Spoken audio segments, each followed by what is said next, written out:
What is up, everyone? I'm coming on here for a couple of plays for the day, and I did want to go over yesterday's performance real quick on some of the free plays, and then I will go over some of the VIP plays as well. So first of all, this play here, we obviously have Karl Anthony Towns to go under assists tonight.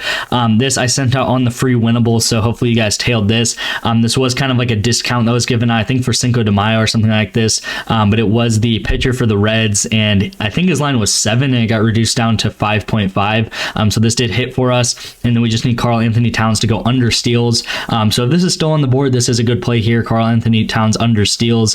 And then this was our soccer play. So actually really interesting here.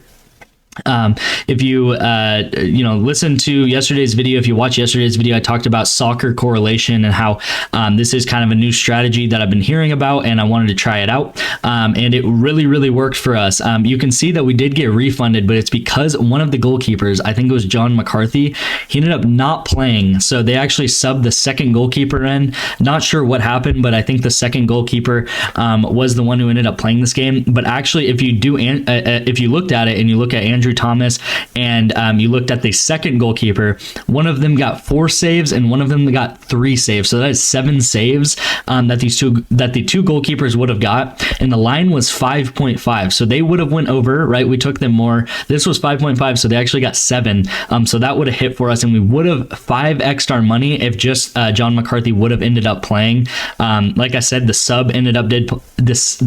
backup did end up playing for the Galaxy. So really unfortunate there. They ended up DMPing it just because that one player did not play. But yeah, you can see it really worked. This guy got 2 shots, this guy got 3 shots, and then this guy got 3 shots here and pushed. So yeah, again, if the goalkeeper would have just played yesterday, we would have hit a 5x. Unfortunate, but you can see how it really works, right? A lot of shots on goal, and this, you can just imagine that this number was 7.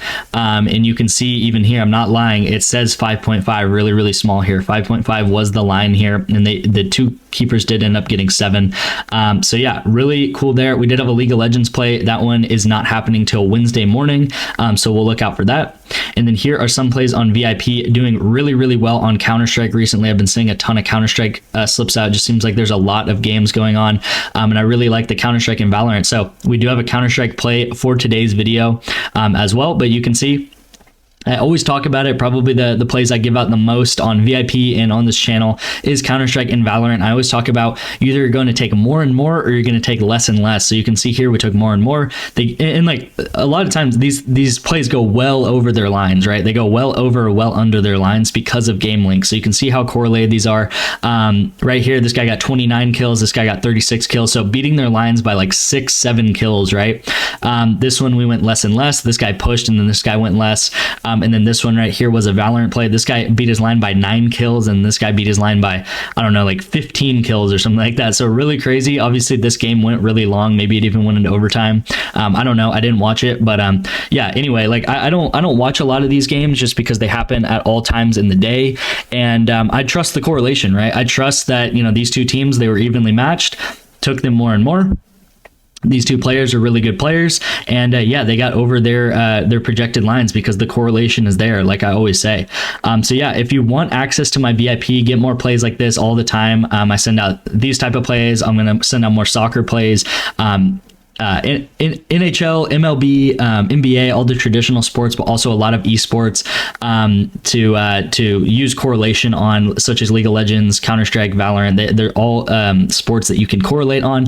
Sign up for any of these, right? Sign up for Better, Sleeper, or Chalkboard. You can sign up for any of these and deposit at least $10 into any of these, and then send me a screenshot of proof that you did that, and I will get you guys a code to get my VIP completely for free.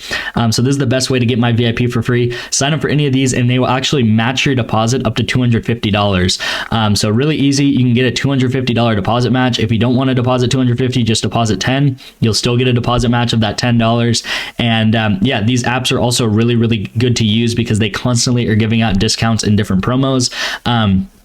Sleeper, they're going to give out a discounts, I think Wednesdays and Sundays, and they also will just give out a ton of discounts. And then Chalkboard, they almost have discounts daily. Better, they actually have a discount today as well. So yeah, definitely take advantage of all of these different apps. And you guys, if you click the link in my description that says get more of my free plays, then you will have this screen pop up right here on my Winnable, and you can get access to my free plan, and you can also get access to my VIP plan through there. My free plan is completely free, and you will get an additional 1 free pick a day.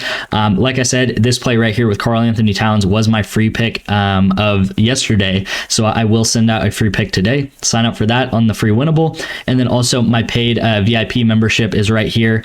And again, you can sign up for any of those 3 apps, Better, Sleeper, or Chalkboard, deposit $10, and I will get you guys a free month as long as you send me some proof. And yeah, constantly sending out plays. I do a lot of correlated entries. So if you're interested in that, definitely join my VIP.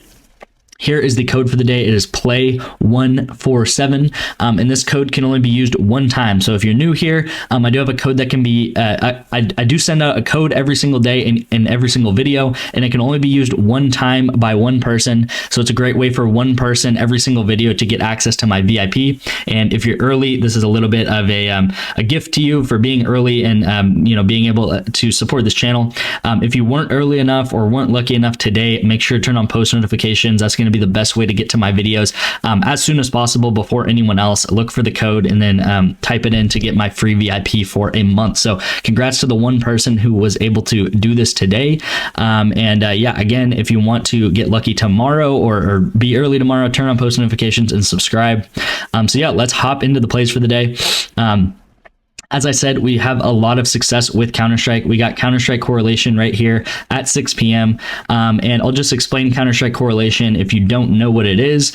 We got these 2 players playing in the same game, right? They're playing each other, Sharks versus Bestia, and we are going to take them more and more. The reason why we're taking them more and more is because it is based off a game length. It is correlated based off a game length. So if the game goes longer, right? So how Counter-Strike works is first to 13 rounds. Whoever gets 13 rounds first wins the game.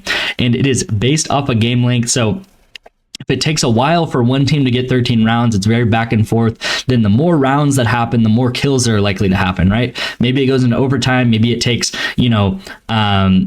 24, 25 rounds to determine the winner. Then that is going to cause them to be more and more and more kills, because the more rounds that happen, the more kills that happen. I always say this, but with Counter-Strike, the games are usually going to be short games where it's, one team blows the other team out of the water, or it's going to be a longer game where it takes to determine a winner. And by saying that, these plays are normally going to be either 0-2 or 2 of 2, right? It doesn't really do us any good to have a 1-2 slip, right? We're going to lose anyway on a 2-man power play. So yeah, the plays normally either go 0 of 2 or they go 2 of 2. And you can see just yesterday, we hit some of these here, and a lot of them went 2-2. This one actually ended up pushing, right? But obviously still really good that we cashed on this.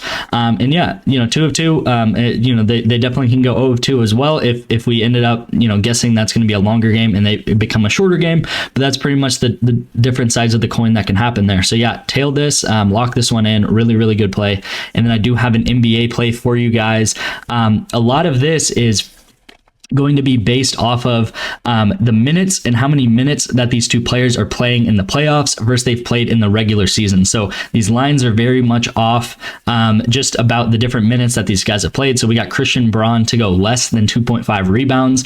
And the reason being is because he actually has been averaging in the regular season more like 22, 23, 24 minutes in the regular season. But this playoffs, his production and the amount of minutes that he's been averaging has really fell off. It's gone all the way down to like 13 or 14 minutes a game. And with that happening, the amount of times and the amount of opportunities that he's going to get for rebounds is also going to go really low, right? If you're playing an average of 9 or 10 minutes less a game, the average for rebounds is going to be much lower, right? So he also has not hit this at all the whole playoffs. So every time Denver has played in the playoffs this year, he has not hit this so far. So really like this line for Christian Braun. I think he's going to go under. He has put up some games with 2 rebounds, but I don't think he will get that 3rd rebound just with the limited amount of time that he has been playing. And it is the opposite story with Jaden McDaniels. Jaden McDaniels, he normally averages like 27 to 20, maybe like 27 to 30 minutes a game. In this playoffs, he's been averaging like 37 to 40 minutes a game. So again, he's been averaging like 8 more minutes in these playoffs. He's constantly on the court, and he's a big small forward. And as a big small forward, he's going to have more opportunities for rebounds. Last game against Denver, he put up 8 rebounds, so really, really good. And he played 40 minutes. He played 39 minutes, actually. He played 39 minutes, got 8 rebounds, so he doubled his projection. And yeah, all of these games he's been playing 35 plus minutes. And, every single game inside of the playoffs, he has hit except one game versus the Suns. And it just looks like he shot a lot that game. And, probably didn't have many opportunities for rebounds there. But yeah, anyway, he plays a lot of minutes and is playing a lot more minutes than he has in the regular season. And he's constantly on the court, right? So I always talk about this, but like the more minutes you play, the more you're on the court, the more opportunities you're going to have that a rebound's going to fall to you, right? There also is a little bit of correlation. I wouldn't consider it a ton of correlation, but if you think about it, the less rebounds that Braun gets, then the more rebounds that Jaden McDaniels may get, because if there is a ball that's astray, right, maybe a missed shot, and Jaden McDaniels is the one that ends up boarding it, and Christian Braun's on the court and he doesn't board it, then that is good to go less for him and then more for Jaden McDaniels. So a little bit of correlation. I wouldn't say it's like a crazy amount, but really, really like these plays again, and really what I'm basing this off of is the amount of minutes played. You gotta look at the minutes. You gotta look at these things, because the more minutes, the more time someone's on the court, the more opportunities for rebounds, right? We talk about it all the time with people fouling out. There's also a good opportunity with Jaden McDaniels that either Gobert or Karl Anthony Towns ends up fouling out or even getting into foul trouble, and that's going to cause McDaniels to be in the game more as well, because those are the stars, and those people are likely going to guard Jokic, who's really hard to guard, and he draws a lot of fouls. All right, so thank you guys so much for watching. Hopefully you guys tail these, and let's win today. Everyone have a great Monday, and thank you for watching.